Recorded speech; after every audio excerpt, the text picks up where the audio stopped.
Tonight our speaker drives all the way from the University of Florida in Gainesville, distinguished professor and curator of vertebrate paleontology at the Florida Museum of Natural History. He's been a longtime friend to this club and to amateurs. Dr. Bruce MacFadden, 50 years, pushing 50 years with Florida Paleontology? 47. I'm old enough, I'll be 60 in a few days, so I'm old enough to call you out for being around that long. So, welcome, please everybody welcome Dr. Bruce MacFadden. I've been coming and talking to your club for about 35 years. I think, how old, your club is how old now? 37? 1987 or so? I mean, I remember when, I remember talking in this facility before, but I remember your original president, Rudy Johnson, yeah. So I've been updating you on some of the work I've been doing as a professor and paleontologist at the University of Florida. And one thing I've been doing for a long time is working in Nebraska. And I know you all share a love of Florida fossils, but I bet if I asked you to raise your hand if you also like working in Nebraska, I'm going to get a lot of hands raised in this audience, right? So I was actually inspired by Mike's newsletter article on your tribute to the petapieces, whom I also have known in my 52 years working in the Nebraska Badlands. And I thought, I've never talked about Nebraska to you all, and I figured over the past, I'm retiring in July, and over the past 14 months I've been cataloging all of the backlog, uncatalogued fossils that we have from Nebraska. And it's sort of, I just finished 2 weeks ago, and I want to share with you sort of my stories. This is not really a scientific talk per se, it's more about stories of the Badlands, because I love the history, I love the lay of the land, I love the people, and I love collecting, and I love the fossils. So there's a lot to love about Nebraska. When I was, my first summer as a graduate student in New York City, I was a student of the American Museum of Natural History and Columbia University. And one of the more senior graduate students, his name is Bob Hunt, and he's a retired curator at the University of Nebraska, a wonderful friend. And he said he needed an assistant to go out and help collect fossils in the Nebraska Badlands. And I'd never been there before, and I was hooked. So I've had a love affair with Nebraska Badlands since 1972. And I know that many of you have had a similar love for the Nebraska Badlands for decades as well. So hope you find my talk interesting. I mean, we could all talk for a long time about stories, okay? But I'm gonna sort of pluck some of the more interesting ones that talk about regional human history, fossil collecting, the age of the Badland fossils, because we have some new data which shows the exact age of the different localities, the different horizons that we've all been collecting. I want to talk about our collections, and I should tell you that the material that you have here, Rob, is absolutely fabulous. You have better specimens than some of the animals that we have in our collections. And that's just a testimony to your diligence in collecting in those areas.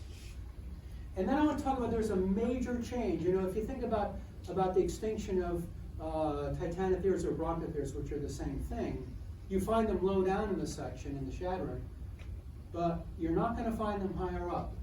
So why did they become extinct, and when did they become extinct? I want to talk, this is a classic story about how you can read extinction in the fossil record. And then if I don't go too long, we can chat about things and we'll wrap up.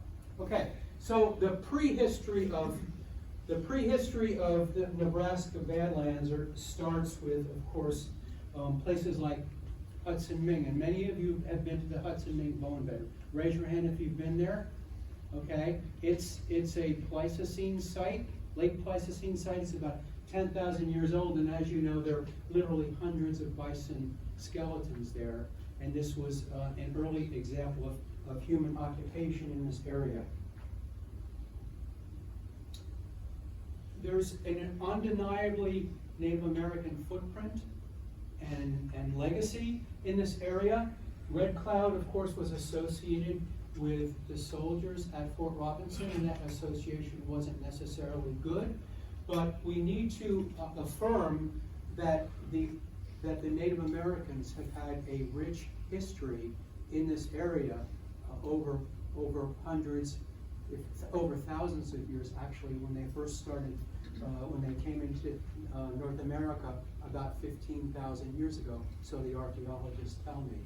And have any of you been to Agate Springs National Monument in southern part of Sioux County? If you go into the Native American room in the back, it's dark. It has fabulous ethnographic materials from Ogallala Sioux, and they're absolutely spectacular. And these are some photographs of the kinds of ethnographic materials that have been preserved that talk about the cultural and rich history of Ogallala Sioux, which are part of the important history of this area. I love Fort Robinson. For me, it's a magical place. I know that some of you like to stay up right on the outcrops in the Badlands or other places. I love Fort Robinson because of the history and the culture, and just it's a fascinating place for me. So of course you know that's the headquarters in the upper left. And last time I went with 2 years ago, I went with some of my colleagues from the university, and we stayed at some of the barracks across Route 20 to the south, and it snowed the next morning. Okay, that was in October. Okay, and of course, the landscape with the early Miocene, the sediments above the Badlands are really spectacular in the bluffs that are formed all around the Pine Ridge.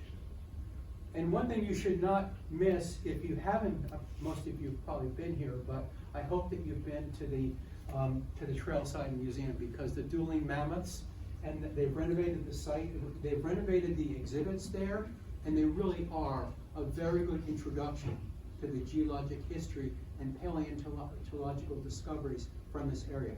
So my base of operations when I go out there, at least recently, have been in Fort Robinson. Okay, and of course the history of Fort Robinson with the Buffalo Soldiers is part of it. Walter Reed Army Hospital. Well, Walter Reed, when he first was commissioned as a junior officer in the Army, one of his initial posts was at Fort Robinson. Okay, and then of course you probably know, if you took, there's a trip to on the south of the road where there's a POW, where the POW camps were during the 1940s. Fort Robinson was a POW camp, and there were many POW camps, mostly for German POWs throughout the Great Plains. Okay, and Nebraska had numerous POW camps. There's actually a book that's been written on these camps, and they talk about the Fort Robinson POW camp, where as many as 3,000 German prisoners were held in this camp, and they mostly were from Rommel's Africa Corps. They had been captured after the battles in North Africa. Okay, yeah. So that's, and there's other history. There's other fascinating history. If you've been to Trailside Museum, I hope you've also been to the Fort Robinson History Museum on the main quad, sort of diagonally across from the headquarters. It's if you like history, human history, and culture, it's absolutely fascinating. Okay, imprinted on this, of course, during the 1930s, well, I should say even before that, the early settlers, the homesteaders, okay, some of the ranch, as you know, some of the ranches out there today have been in those families for generations since the homesteading of those areas in what I think is the 1880s, 1890s, and Sioux County originally became a county in the early 1900s. So Jean Norman's ranch, north of Orella, she and her family have been there for, what, 5 generations or so? And the sense of place, when you talk to Jean about this area, and some of the other people whose families have been there for a long time, is very different from the framework of reference that people like myself, I'm a displaced New Yorker, and I've lived in Florida for 47 years, which is a drop in the bucket. listening to the people's stories about their ancestors in this area, okay, from the initial homesteaders, is incredibly compelling for me. Okay, it's a beautiful. They're fascinating stories. They're also ghost towns. Okay, so if you go up Sand Creek, if you go up into the Badlands on the way to Toadstool, okay, there's a left-hand turn going west called the Orella Road. That's our road. Yep, that's your road. It's our property, yeah. Oh, yeah? Yeah. Okay, well, Orella is important because one of the land mammal ages that we use to describe a zone above the Shadron is called the Orella. Just like historians talk about the Victorian era. As a paleontologist, if I'm talking to somebody and I want to say what's the age of Barbara's Titanothere, we say Shadronian, okay, and that takes its name from Shadron, Nebraska. So the names of many of the land mammal ages that I use as a paleontologist to determine the sequence of evolution in these rocks takes their names from areas that you all are familiar with. The Orella, the town of Orella, was around during the Depression and during the war, and of course it's since fallen on bad times, and you know it's a ghost town now. Okay. Do you know where this house is? I know where it was. You know where it was. Yeah. You know where this house was when I would sit at the Drifters? I would think about what kind of stories are in that house. This is an absolutely beautiful house where many of you probably have collected on the Arner property behind, right, across from the cook shack, right? Okay, well, I always thought I had to take a picture of this because I thought that house was so interesting and probably had so many stories about it. And like you said, Mike, it's no longer there. It's been scraped, I guess, and that's just a terrible. I love that house. Me too. Everybody does. Yeah, yeah. Thank you. Right. So we've all been to the cook shack and we've had great dinners there. And Linda's sister makes the best raisin rum pie that I've ever had in my life. Mary D. Linda Kessel. Linda's sister used to come during the summers and she would help Linda cook in the kitchen. And she would make the pies. Oh, there was Merrily, okay. And I have to acknowledge people and the relationships that I've had with people who've supported me and befriended me when I've collected fossils in this area. And two people that I want to remember are Reed Toomey and Barbara Toomey, okay, both of whom are now deceased. And this picture was taken in front of the cook shack, which is where you could look at that house that I just showed you. And I've had many great meals at this place and great camaraderie with the local people and the students and other colleagues I've brought to this area. And this is Jennifer Portell. So Roger Portell is likely known to some of you all. She's now 28. So this picture was taken almost 25 years ago. And that's Reed Toomey and Barbara. And they would, for a long time, lease the Sand Creek Ranch to the southeast of the Arner property. And we were able to collect on those leased properties. And many of the collections in our museum come from the leased land that Barbara was generous enough to let us work on, Barbara and Reed. So, the Badlands, the name of the rock unit that includes the Badland fossils is called the White River Group. And the Nebraska Badlands are just part of a larger outcrop of White River Group fossils that extend into Wyoming. So, Rob, you were talking about collecting, Rob, where are you? You were talking about collecting in eastern Wyoming. Okay, that's in the White River Group. It just happens to be across the state line. And similarly, if you've been to the part of the Badlands that most people know, it's from the Badlands National Monument it's now a national park. The Badlands National Park in southern South Dakota. They're all the same rocks. They just happen to span from Colorado, in Weld County, Colorado, to Sioux County, Nebraska, to southern South Dakota, and then eastern to in Goshen County, Wyoming. Those are all White River. That's where you can find the White River fossil badlands. Where we like to work, most of us, is in the area north of Fort Robinson. So that would be up in this area here. Okay, to the west of mostly to the west of Route 71. Not completely, but for the most part. That's where Toadstool is. That's where the various ranches that many of us worked on. Some of the government lands that I used to work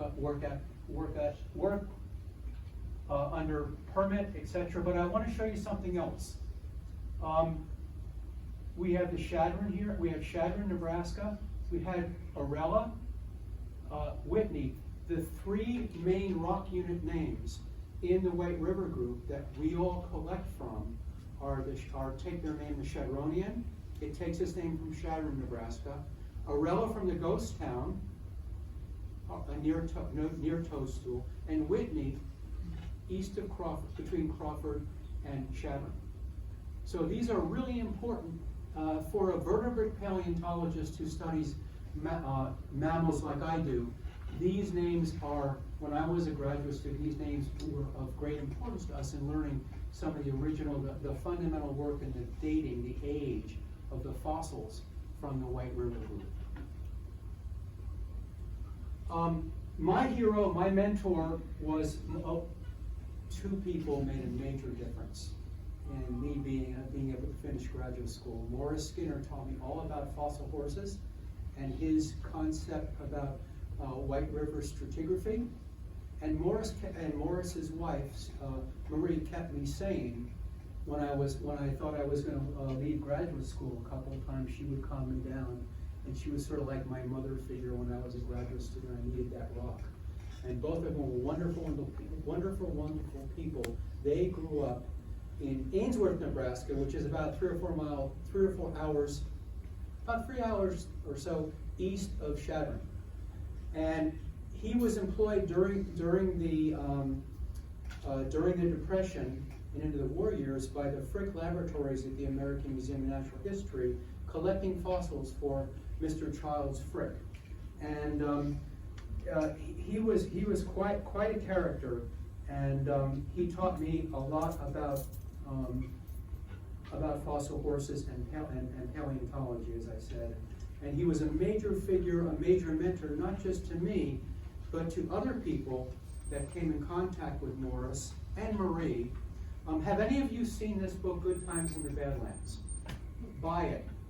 Okay, you can get it online. Rayleigh Emery was a school kid that grew up in Ainsworth, Nebraska, and his brother, Bob Emery, worked for Ray Emery and Bob Emery worked as high school kids collecting fossils with Morris Skinner throughout all the West, and they concentrated a lot of their work on the Oligocene and Miocene of western Nebraska, but then into the Badlands to the White River in eastern Wyoming. Bob Emery did his doctoral dissertation in the cohort before me, in working in New York with our major professor, Dr. McKenna, and his doctoral dissertation was calibrating the types of rocks that he was collecting fossils from in eastern Wyoming in Goshen County to the Nebraska Badlands and then to the South Dakota Badlands. Bob Emery was a fabulous fossil collector, and there's no question in my mind that the reason that he was a great fossil collector was because he was mentored by Morris Skinner. Bob once told me that they were in eastern Wyoming, and Morris said to Bob, go and start looking for skulls of Oreodonts in this particular zone. You're going to find a lot of them, and put a pin flag in each one of them. He said by the end of the morning he had 50 skulls. And then they went back and harvested the skulls afterwards. Yeah, so really cool. I want to talk about our collecting in the Nebraska Badlands, and I can talk about my family, and my wife is, raise your hand, Jeanette. My wife is here as well. I brought my family to collect in the Badlands. I brought students and colleagues. This is a former student of mine who now does she's a social media influencer in women in paleontology, Femmes of STEM, and she lives in Seattle. She was a master's student of mine. Carmi I've been working with for 20 years. She's now the Dean of the College of Science at the University of Arizona. Really cool. And of course, here are some of the friends that we have in the rocks. Of course, that is what animal is this? Oriental. Perfect. The common medium-sized mammal. All right. I also can't give this talk without recognizing the contributions of Steve and Susan Hutchins. Have any of you met Steve and Sue? A couple of you have. Steve is a fossil collector. Steve and Sue are both fossil collector extraordinaire, but Steve is also a sculptor. So he would reconstruct the fossils and put them back together in a way that was really quite special. And Steve and Sue have been friends of mine for 25 years, and they've donated over 1,000. They've donated thousands of fossils from their private collections, 1,000 of which are from the Nebraska Badlands. For example, this beautiful horse skull that you see up here from a locality north of Sand Creek Road called Pony Canyon. It's one of our fossil localities, named because of this fossil pony, was not just collected by Steve, and it's an exquisite specimen like the one that you have here, Rob, of both the skull and the jaws together of a single individual. So he didn't just collect this, he also prepared it and then donated it to us. So our collections have been enriched by their contributions as well. And here we are in a picture about 20 years ago, Jeanette. My wife Jeanette here is collecting a stylemes, and she loves the turtles and the little turtles, including the small ones. Okay, and here she is collecting in a locality on the Toomey leased property called Horse Hill on the Sand Creek Ranch. Marcia Wright, a retired teacher from the Orlando area, and Susan Hutchins in the back. And this is just a great action shot of collecting fossils in the Badlands. When my 3 grandsons were 10 years old, I had sent Jeanette, our daughter, and granddaughter to Paris, okay? On a surprise Mother's Day gift, I sent the 3 to Paris. So my grandson said, "So, Poppy, what are you gonna do for us?" So I said, "What do you want me to do?" And they say, "We want you to take us out, and we want to hear about the cowboy country and for the Nebraska, and we want to collect fossils." So here I am. This is a shot where we took my 3 grandsons, okay? Dawson, Christian, and Mills, our son-in-law, who's a retired Navy fighter pilot, and my stepson, Sean, Jeanette's son, who's also retired P-3 submarine chaser pilot. We have 2 Navy retired pilots in our family, and we took this group of katzenjammers out there and spent some time collecting fossils in the field, and we had a marvelous time. Okay, so that was a lot of fun, and here we are collecting on some of Barbara's property as well. About 7 years ago, I had a wrap-up session for a large project that I had worked on, collecting Oligocene and Miocene fossils from in Panama and the eastern United States. And I wanted the students and the colleagues who had worked on those projects to also be exposed to the exquisite opportunities to collect fossils in the Badlands of Nebraska. So I had a project wrap-up where we were collecting fossils here in this field conference that I sponsored in, I think it was about 2016, 2017. Yeah. Okay, so the age of Badlands fossils, probably most of you know this, but the White River group spans the late Eocene, the latest part of the Eocene, and throughout the Oligocene, from about 37 to 30 million years ago. That's the age of the fossils, and depending upon where you collect these fossils, that'll tell you how old those particular fossils are. Okay? They're not all the same age. So if you have a collection and you don't know exactly where they're from, the scientific value, we have to sort of figure out where they might be from in terms of the position in the rock record. The titanotheres are really easy because they only come from one zone called the Shadronian, because they then became extinct. But if you're collecting horses or oreodonts or some of the more common fossils, they could expand. They could have come from any of the 3 units within the White River group. So what we do in our collections is we zero in exactly where we find them geographically and where they are in the rock record. And this is a good example. So this is a view from the south part of the Sand Creek Ranch leased property that the Toomeys let us work on. This is a classic. This is on a textbook actually. This shows the different kinds of rocks. The flat rocks in the valleys, which are Shadron in age. You'll find titanotheres there, or brachiotheres, same thing. And then you can progress up into the Arellan, which is the earliest. This is late Eocene age. This is early Oligocene, about 2 million years younger than this. And then remember we have another locality which takes its name from Whitney, Nebraska, between Crawford and Shadron. So we have 3 land mammal ages here that we all probably work intensively, and you might work some stuff in the. Has anybody worked sort of in the sands at Round Top? Above, they're not particularly fossiliferous, and probably not many of you have. I haven't either.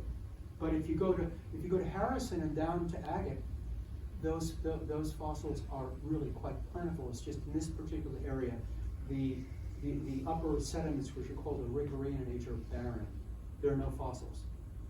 But the point here is we have, in one vista, we have 4 land mammal ages exposed, and you can just walk up geologic time for about 15 million years. And you can't do that anywhere else in North America.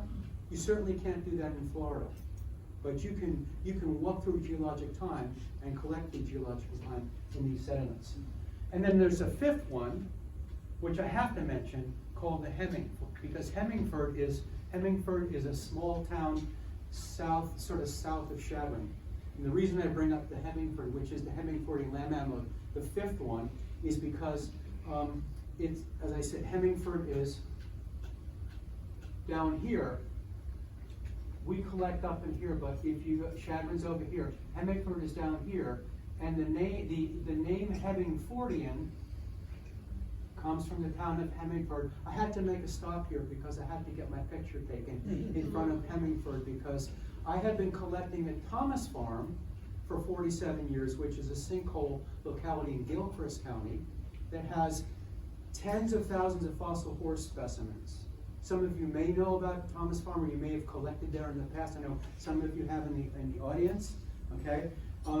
But the reason I talk about Hemmingford, because Thomas Farm is Hemingfordian age, which takes its name from Hemingford, Nebraska, because the kinds of fossils that you find, the kinds of horses in Hemingford, Nebraska, are identical to the Parahippus and Archaeohippus that we find in the Hemingfordian age of Thomas Farm. So that's how we correlate established ages throughout North America, is through similar kinds of fossils that define similar types of what are called land mammal ages. So this is the Badlands fossils have been collected from the Badlands for 150 years, and this is a big deal in the history of vertebrate paleontology. This is not some unknown area that you guys love to collect because it's so rich. You love that, but professors like myself who like to study certain groups and how fossils evolve through time are drawn to this place because of the richness of the fossils and the legacy of all the collections over the past 150 years. So typically when I bring a group there, I take them on a march through time, and it's been, on a particularly hot day, it's been now called Bruce's Death March. Through Toadstool, you probably have done this as well, but as you, how many of you been to Toadstool? Lots of you, okay? So have any of you walked from Toadstool to Hudson, Maine? There's a beautiful, Jeanette, you raise your hand. Okay, so there's a beautiful, beautiful walk, okay? On a nice day, there's nothing better. But as you enter Toadstool Park, there are two geologic sections, two geologic units that are exposed. The Chadronian at the bottom and the Arellan at the top. And you see that white layer between both of them? That's called the PWL, the persistent white layer, or we'll call it the PWL, the persistent white layer. That's a volcanic ash that spewed out of a volcano 33.7 million years ago.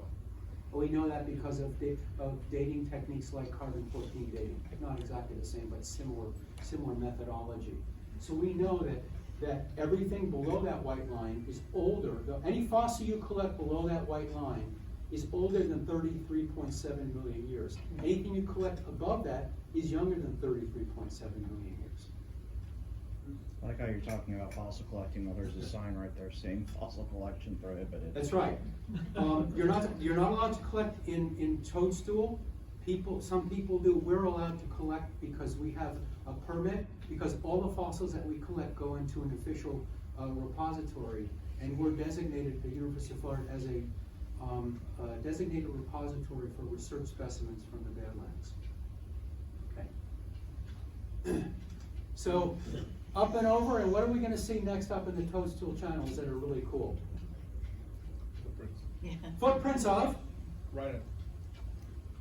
this animal. Oops.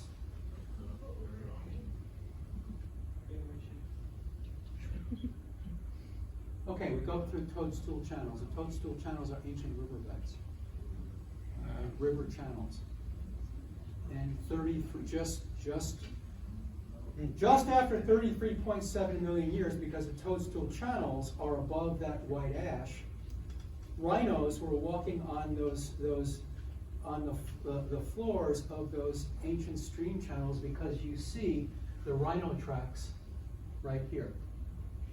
Those are really spectacular, and those are essentially unique, meaning we don't find fossilized hoof prints very often. These are very, very rare and super exciting, okay? Sorry. Okay, then we go above the channels and we go through the Arellan, and there's certain zones in the Arellan, whether it's here or anywhere else in the White River, that you're gonna find turtles everywhere and ornodonts everywhere. It's called, in fact, the old timers from 100 years ago used to call the middle part of the Arellan sequence, which basically you can see here, the turtle ornodont zone. So it's just chock-a-block, okay? And the Arellan, the Chadron, goes beneath the Toadstool channels, and this is the Arellan, and then there's a break and slope up here, and the sediments become whiter and less. These are ancient stream channels, and they're more monotonous, and that's the Whitney in the upper part of the section. And when you get to the top of this, the walk through the canyon, the Toadstool Park Canyon, you see this beautiful meadow, okay, and then that's Round Top, which is a topographic feature from this area. You see Round Top up in the right, and that's close to Hudson, Maine. And then when you come out of the Toadstool Death March, you're on this beautiful grassy plain, and you're halfway through to the walk to the Hudson Maine side. It's really a spectacular journey. When I would have students or colleagues or other groups collect with me in the Nebraska Badlands, typically at night we come back and we would, here we rent, I had 35 or 40 people, so we rented one of the huge beautiful houses all the way at the back, and those are really cool old places. And we'd sit out on beautiful evenings and we talk about what we did, what we learned, and what we found, okay? And then what we do is we go in at night and we would catalog all the we'd rough sort and field catalog all of our specimens in order to maintain all of the information that we have in order to catalog the fossils into our computer database. Our collections, our Nebraska collections are contained in about 15 cabinets in our collections, as you can see here. And they start from here with some of the reptiles and the turtles, etc., and they end up here with the titanotheres over there. So by comparison to other museums, our collections are sort of medium to on the larger size, but the thing is that we have really precise data where we know within 1 foot horizontal, 1 meter horizontal, and a half a meter vertical, because we have high precision global positioning, the locality of every fossil in our collection collected over the past 6 years. And that's the results of one of my PhD students, Sean Moran's work. So the value of our collection may not be as large as the American Museum collection or the ones at the Smithsonian, but the stratigraphic precision of our data make it a much more powerful tool to study small changes that we see as we progress up through the White River Group. Okay, and then here I am cataloging fossils. I spent 14 months. As I said, I'm retiring in July. And one of the things I felt I had to do before I left, because a lot of the institutional memory of these collections over the past 52 years are up here.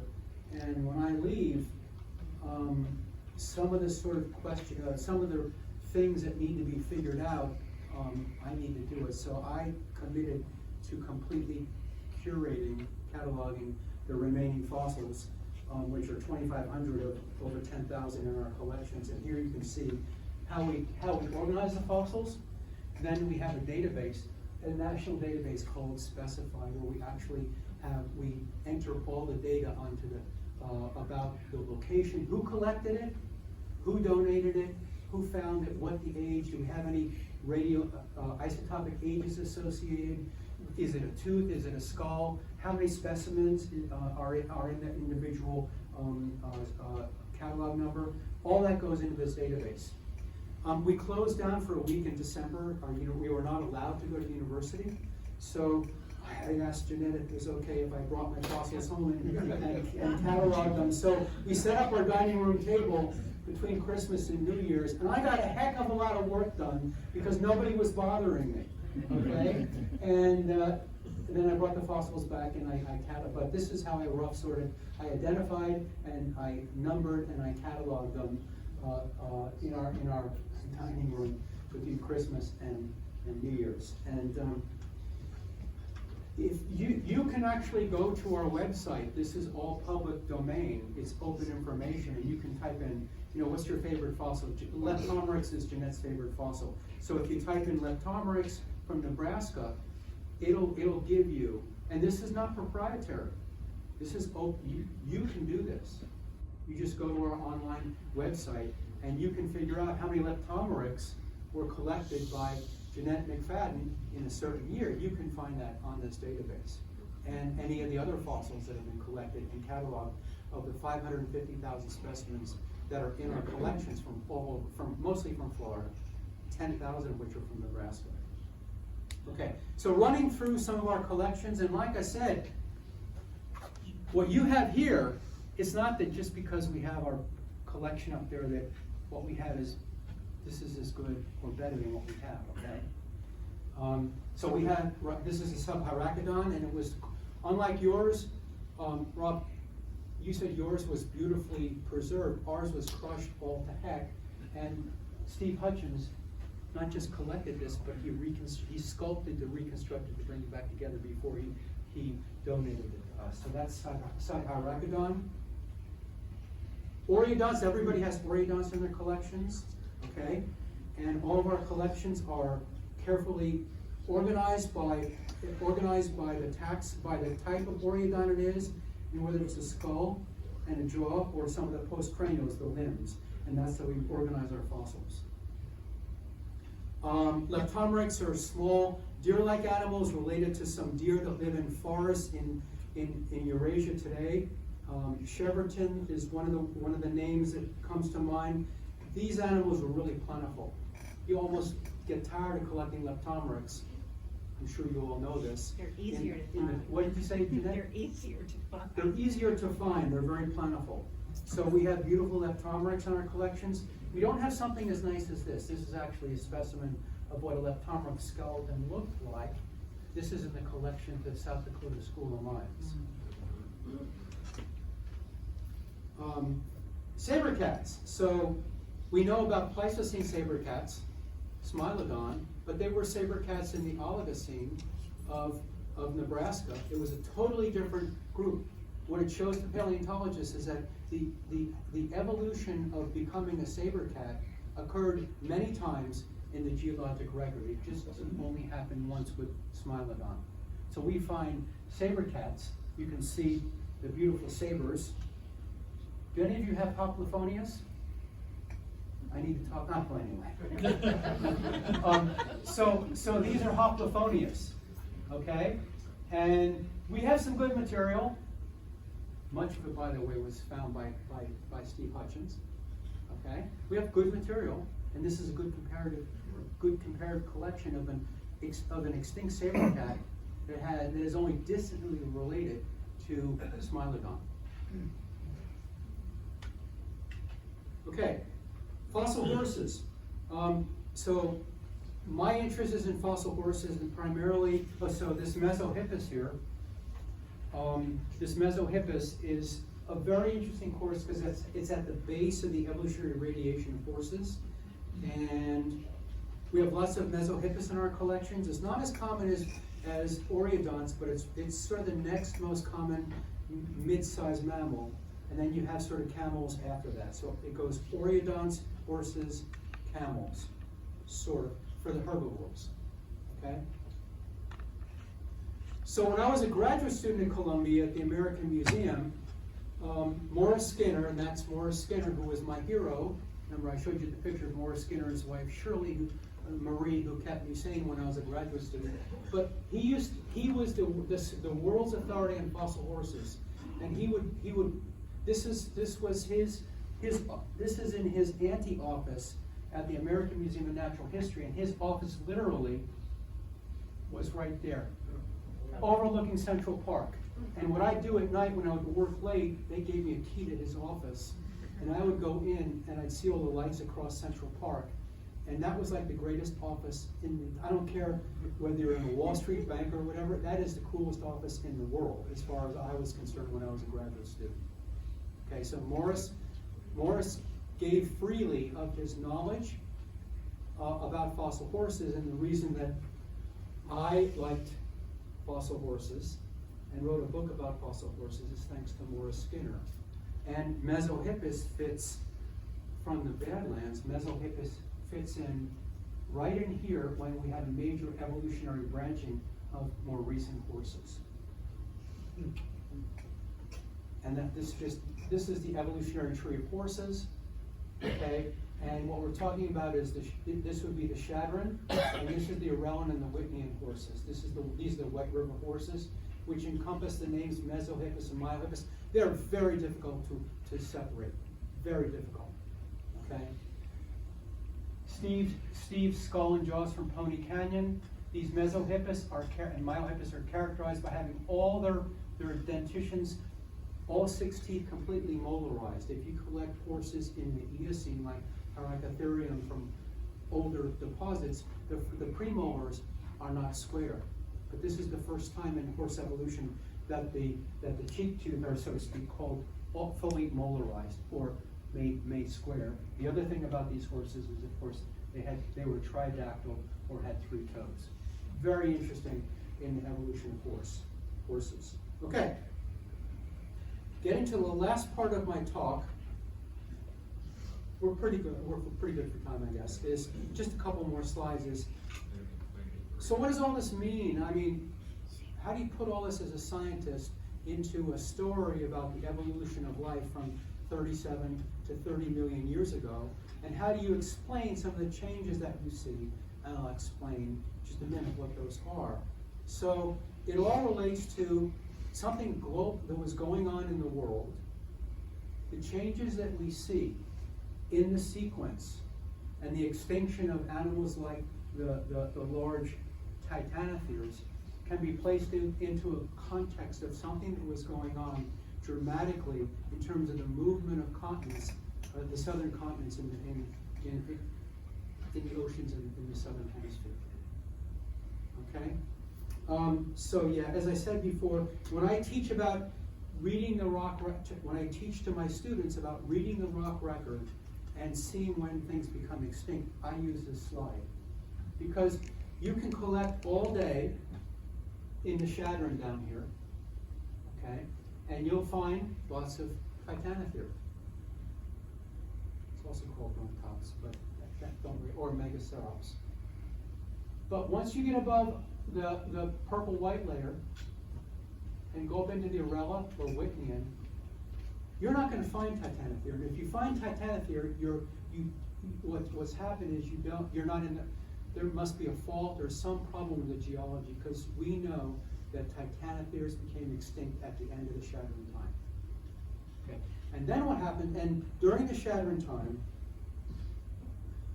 the world was hotter and more tropical. Okay, we have lizards in the Shadron that are found whose descendants live in tropical areas of the world, of the Western Hemisphere today. And we know that these animals during the Shadron lived in tropical, semi-rainforest conditions. And then something happened at about 33.7 million years, so that when we reconstruct life after 33.7 million years ago, the reconstructions, this is a famous mural by J. Maternus from the Smithsonian, but you get the opening up, you get the drying out of the world. It's not tropical, it's not rainforest. And you have the expansion of prairie grasslands, or the precursors of prairie grasslands, and an opening up of the ecosystems. So what happened? This is a major and rather abrupt change that occurred at about 33.7 million years ago, as is documented by that ash in Nebraska. And we can relate that to something that was going on in Antarctica at the same time. What happened was that prior to about 33.7 million years ago, look down here, Antarctica and South America were connected. And then after that time, because of movements of the Earth's plates, Antarctica and South America pulled apart. And that formed the Drake Passage. And when that happened, it fundamentally changed the circulation of the southern oceans. And there's a very strong current today called the Antarctic Circumpolar. That Antarctic Circumpolar did not occur before the opening of the Drake Passage. And that cold cycle of water in the Antarctic Circumpolar has been correlated to the onset of glaciation in Antarctica after about 33.7 million years ago.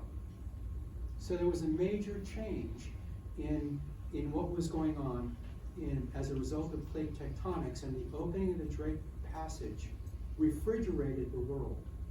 The world went from an icehouse world, the Earth went from a hothouse tropical world to an icehouse world, so to speak. We scientists like to talk about it. And the evidence for this, the cool thing about it is, this was first seen in ocean drilling. Okay, it wasn't first seen in Nebraska. I'll talk about that in just a second.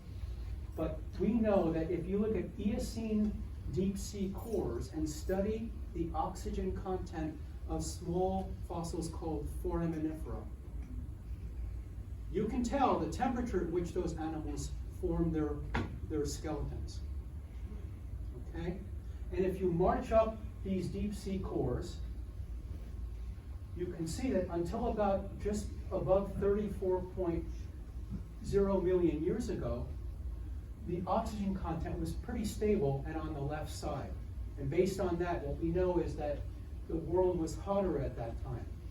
And there was an abrupt change that we see in the seafloor, that marine oceanographers first found in the seafloor, that at about 33.7 million years ago, give or take, there was a major excursion so that the oxygen content, the delta O18 means it's just the oxygen isotope, the oxygen content in the foraminifera changed dramatically, indicating that there was a cooling.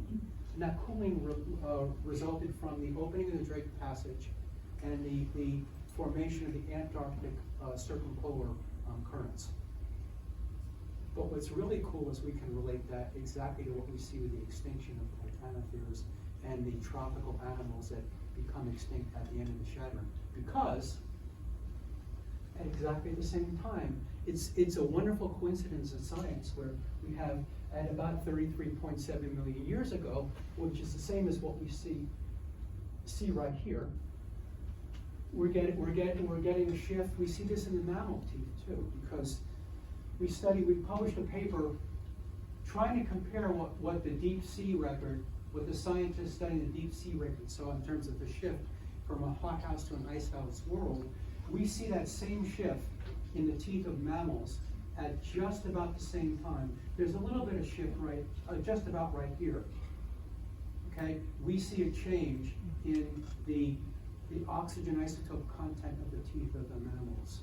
So this is a beautiful story that we're collecting fossils in Nebraska, and we're walking up through time, and we can relate this story to what was going on globally with some major changes that resulted in plate tectonics and the refrigeration of the Earth at the beginning of the Oligocene about 33.7 million years ago. So, I mean, I could talk. I had a lot of slides, and I teach my students. You should, when you give talks, you should have one slide per minute. Okay, and I had 70 slides. And I've been talking for about 48 minutes. Okay, so I have 46. I cut down other stories that I wanted to share with you, and try to distill down the ones that I thought were the most important, that had some integration of this entire talk. So I'm going to stop here, although I love to talk about Nebraska. I love to share, and I'm really fascinated and interested in the fact that you as a club also share a love for this, not just the fantastic area of the fossils, but some of the stories and the rich tradition that we all know from the Nebraska Badlands. So with that, I'm going to stop, and are there any questions? Mike?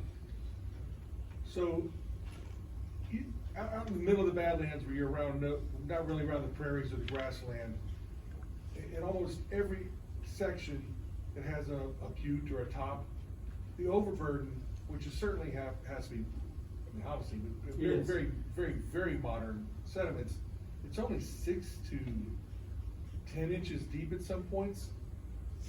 That can't be the original overburden from 10,000 years ago. Where did this overburden go? Because you can be in the middle of the Badlands and there's no dirt piles. Yeah. So what you're talking about, Mike, is this stuff right here. I love this picture. It calms me. It just makes me think about so many cool things. But that's a really interesting question.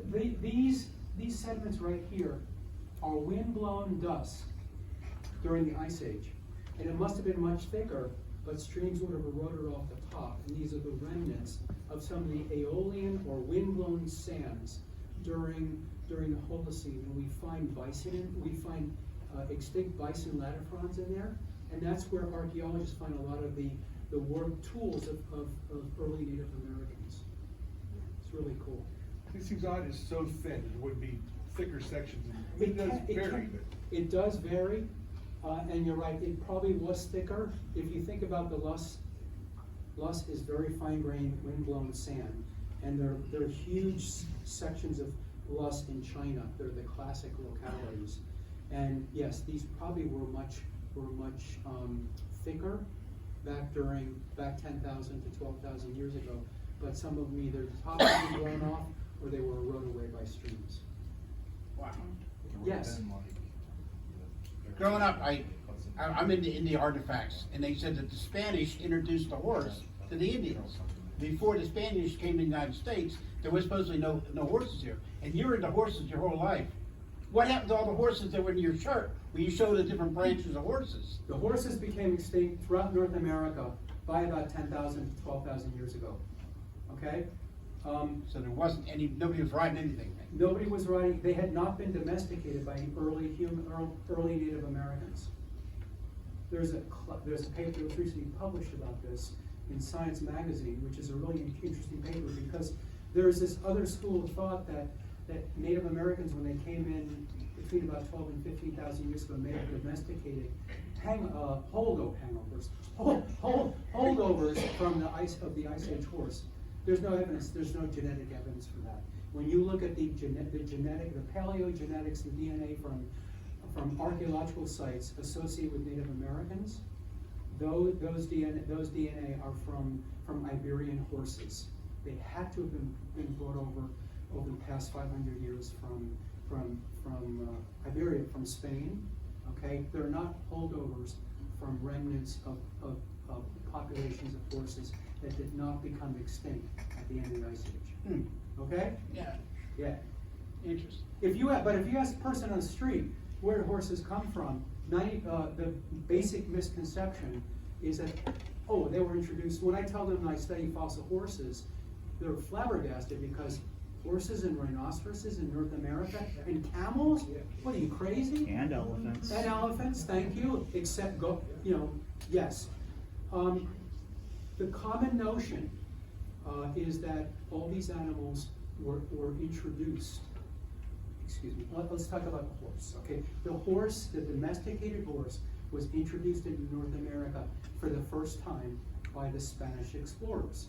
That is a correct statement for historical times, but it doesn't talk about you were talking about deep time. It doesn't relate to anything about the fossil record of horses, and the major chapters of the horse family and story occurs in North America from 53 million years ago until about 10,000 years ago when they become extinct on our continent. Wow. Yes. It's the explanation as to where modern horses come from in North America, not. Exactly. That's right. What about the Chincoteague? Excuse me? Chincoteague. Because those were, as far as I know, those are Under- considered North good. American. They're like ponies, basically. Yeah. In your like Virginia area. The genetics of those, my understanding is that they also are Iberian. Oh, were They're they? they're not holdovers. Oh, okay. Yeah. Yes. So this is something I've actually wondered about for quite a while. Is there an actual species associated with the equus teeth that we often find as fossils here in Florida? 'Cause I've asked that of several people, and they always seem to say, "Oh, we just call those equus, and that's the end of that." Equus species A, Equus species B. So I study fossil horses, and I stay away from the species of Equus because they're so complicated, and there's so many of them, and the variation within different tooth sets is so complicated that it's almost an intractable problem that many people have tried and failed to resolve. So I get that. What I say, feel like that. I feel like that whenever I look at teeth from the Morrison. yeah. Yes. The density of the Earth gives us all, must have different densities in each one of these plateaus. But what was the main corrosion factor on all of that to change this land so much? Was it wind, rain, water, ice? Well, it depends upon how many millions of years ago you're talking about, but over the past 30 million years, the uplift of the Rocky Mountains has had a major effect on rates of erosion and rates of transport of sedimentary material eroded from the mountains into lower areas. So it has to do with the uplift of the Rocky Mountains, but you can't really explain, like the Holocene sands that we're seeing, the Rocky Mountains, in that we're talking about a time scale of millions of years. If you're talking about 1,000 years during the Holocene, the Rocky Mountain uplift really is inconsequential, and you have to invoke things like stronger winds at the time, more aridity, more desertification. So there are other climate, explanations that you would have to, use to understand the question that you asked me, which is different from the question that you just asked me, which is over long periods of time, the Rocky Mountains are the fundamental driver of erosion and sedimentation throughout throughout a large swath of North America. In eastern North America, it was Appalachians, but that was hundreds of millions of Was the years ago. density of the earth that much different to give that much of a relief?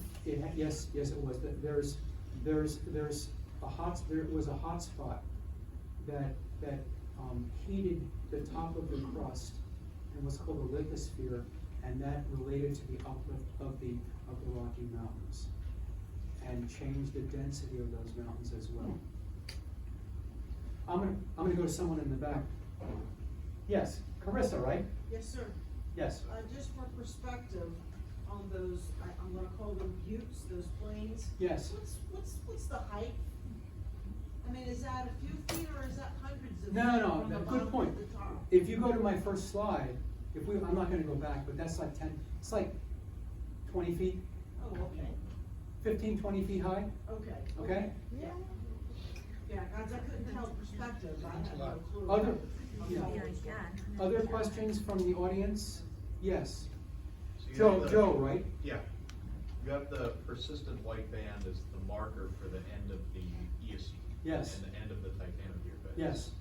The similar rock type continues for about 10 foot before you hit traditional Orellan looking Badlands material. Right. It erodes in very similar It features, does, and yes. you can find Titanosphere in that 10 foot, 15 foot or so above that white band. If those were deposited there as a result of a fault, would that white band have been? Yes, and the other thing is that, displaced?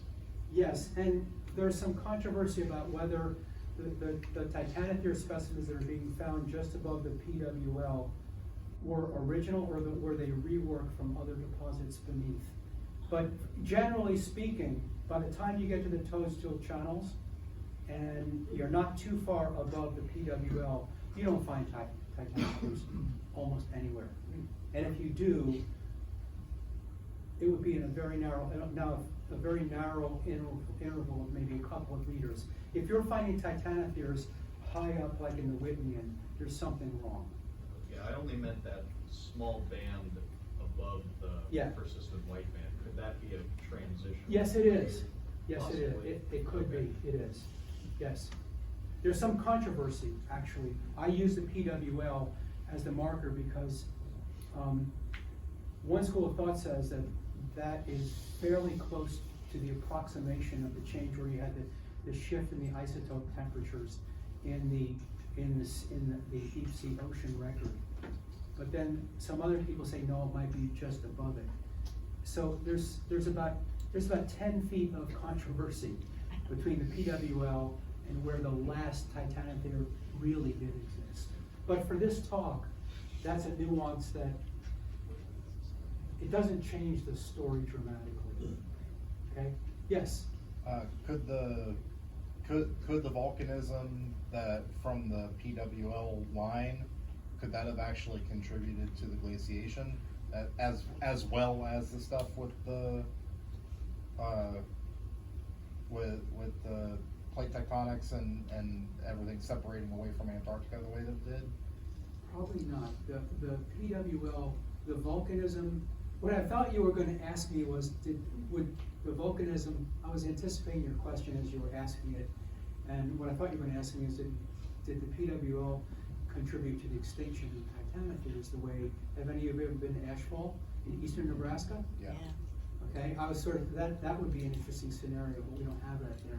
But to answer your question, I think that the eruption of the PWL at 33.7 million years ago was related to the formation of the Idaho batholith, and probably was not, almost certainly, was not related to the effects of the opening of the Drake Passage in the southern hemisphere. Yeah, not that they were correlated to each other, but like, could it have been a contributing factor in the glaciation? Volcanism like that having a overall planetary climactic I impact. can't rule that out. If you think of Krakatoa, Yeah. And how that changed over Right. historical, I can't rule that out. Cause, well, Yeah. just because like, what you're saying is that like, a lot of the tropical Eocene, what we see from that layer, it ended at around the same time that we have evidence of the Drake Passage opening up, Yeah. but it also correlates with that volcanism line. So, like, not that one necessarily caused the other, but like, they could have been like contributing factors Yes. that contributed to the same eventual outcome. That could be the case. The volcanism might have been a short term, maybe on a duration of a couple thousand years. Think about dust clouds, Yeah. changing the albedo, like what happens like with the eruption of Krakatoa in 1883. That could be. But then when you're talking about the opening of the Drake Passage, that was about a centimeter a year. Right. So when did the Drake Passage really become that major Yeah. circumpolar Antarctic current and change the refrigeration of the southern hemisphere? That probably was over a matter of tens of thousands, if not maybe, a couple 100,000 years, Right. which would be a different scale of effect than a volcanic ash that might have made changes in a matter of a couple of years Right. of geologic time. But they both could contribute. Right. So it could have just been making the bad situation worse in the tropical type Yes. of environment that the Eocene was. Absolutely. Yes. I've got a Florida question, if you don't mind. It's kind of easy to assume the age of land mammals, Florida evolving from north to south in a linear fashion with the deposits. But, for instance, you have the really old deposits in Ellis County, right? The Curlew Creek horse. Yes, the horse, that's Archaeohippus, that's correct. Archaeohippus, what was that, 23 million, 20 million, Yeah. human there? Yeah, And then you have Cowhouse Slough. right. So, as Florida, the spine of Florida accumulated, would that be like attributed to like an influence? Attributed to what? As far as the land being up for terrestrial animals to be on, for all this water. That's the initial stages of the formation of the peninsula, when those animals are found. Yeah. Yeah. But, you think of Pinellas County pretty far south, then you have this old forest, It shows that that there was a peninsula and the horses did get to this part of the southern part of the peninsula. It's kind of surprising. It is surprising. Yeah. Yeah. Yes. Sorry, this was a kind of continuation of the question I asked earlier. So, if all the horses currently in America are descended from the Iberian horse, I believe you called it? Yeah. So what both the Iberian horse and the extinct horses we find here, those are both genus Equus, right? Yes. What is the, are there any anatomical difference? What are the basic anatomical differences between the two, if you don't mind me asking? So a lot of the anatomical differences are relatively slight. The genetic differences are dramatically different. Okay. So it's not like one of them had clearly longer legs or was. No, there's some subtle nuances of the folding of the enamel on the lower dentitions and the number of plications, which are the folds in the upper teeth. But they're very subtle differences. Okay, I see. Thank you. I was just wondering, because I've been asked before, like what exactly is the difference between these species? And That's a good tough to know. question.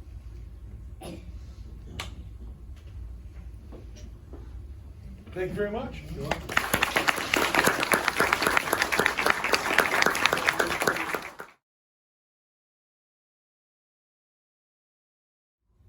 Show and tell, in no particular order. I usually try to give the people the best stuff last, but I don't know what people brought tonight, so.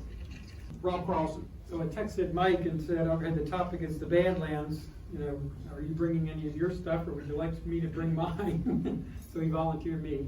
So I said, okay, I'll throw some stuff in some boxes and bring it over. So I tried to bring representations of a few different species, camels, oreodonts, rhino, arachidon, subarachidon, little tortoises.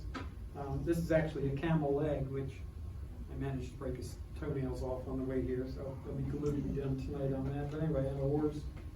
But I've been going out to the Badlands now for almost 25 years.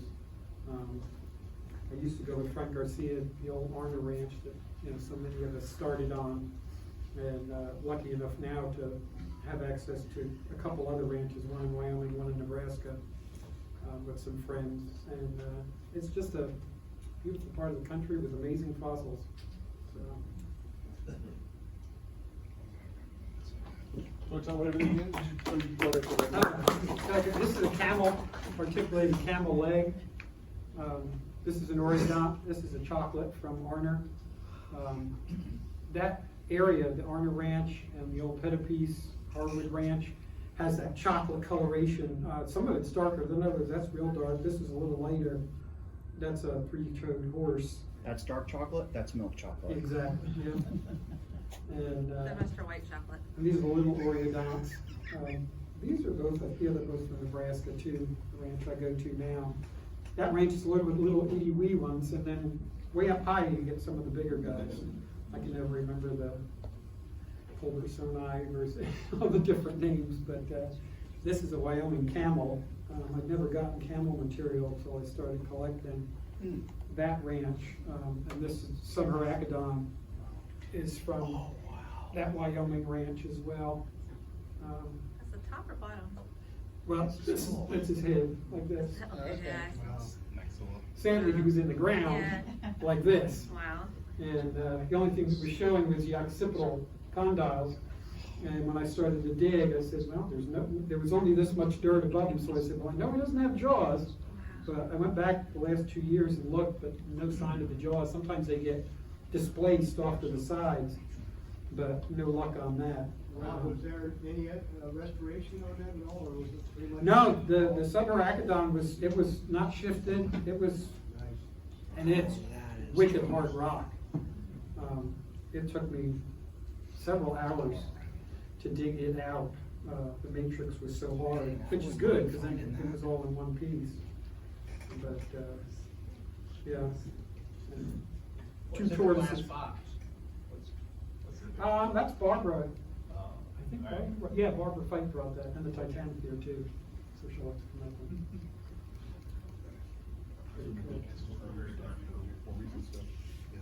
Thank you, Rob. Bill Fosher. So this fossil is probably the one that has sat in my garage the longest before it ever got prepped out. It's a spot, and I don't even mind mentioning, in Joshua Creek. We found it, there was some mastodon material there, we got a couple of teeth, we got some bones. Matter of fact, David and I went back 5 or 6 years ago to the spot and found a bear tooth, and also found a vertebrae with a full, like, 15-inch process on it. So we found this when the kids were 12 or 13, so it's literally been 17 years that it's been sitting in a box in my garage. And I found it along the water line. And so I'm, at this point, fairly experienced, let me see, in making plastic jackets. But I couldn't make a plastic jacket of this because it was along the water line. And I didn't have Joe's special water jackets back then, so I finally got this out, and Rob's been doing some stuff for me, so I had him prep this out. And the reason I found it is because there was some of this that had trailed into the creek, and I followed up into the bank. And so this is the underside, which looks cool, but this is the exterior. Oh, that is cool. Make a nice tabletop. So, yeah, I'm really impressed with how well Rob did with this. Again, after being in my garage for 17 years. So. That is magnificent. Very cool. And it's funny, included in the stuff I gave him was also a toe bone from the mastodon. So it was in the same container. So, I'll leave it up here, like this. For the auction? I'll win. I know it's solid, but I just don't feel comfortable, you know, during the break period, I'll certainly flip it over, and I think that's the more impressive side. But just as it sits here, I'll just leave it like that. Very cool.